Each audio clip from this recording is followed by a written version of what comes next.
Hey guys, today we're going to be installing some new ignition coils on the 2020 Ranger. It's got 102,000 miles on it. The last time I believe I did the plugs was 40,000 miles, so I'm curious to see what they'll look like. We've got some new iridium spark plugs here, also made by TRQ.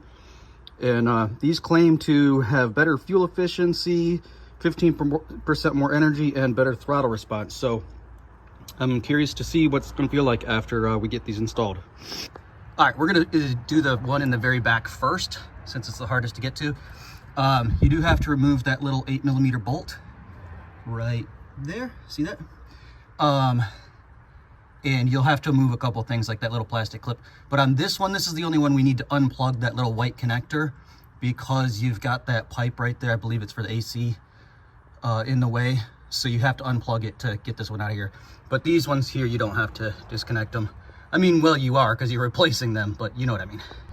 All right, we've got the old ignition coil out, and we're about to change that spark plug. Oh, don't be surprised if when you take that nut off, the entire bolt comes out, because it does in this case, and that's just fine. So don't worry about that.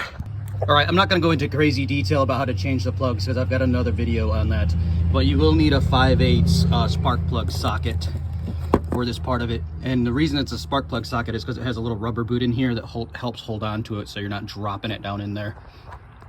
All right, we got the old plug out. Looks about like I expected it to. So it's not too bad, but I'm glad I'm putting new ones in there because it's pretty fouled. Now it's time to put the new ignition coil in, and we're gonna put it in just while we took the old one out. Push it in there, plug it in, bolt it down, and move on to the other three. All right, we got all three of them in there now. The next three, I'm sorry. Got all four of them in there, looking nice.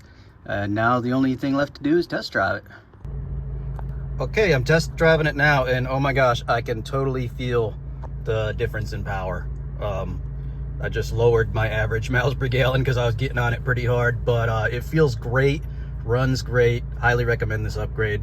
I believe I spent $150 for the kit. I'll link it in the description below. See you guys.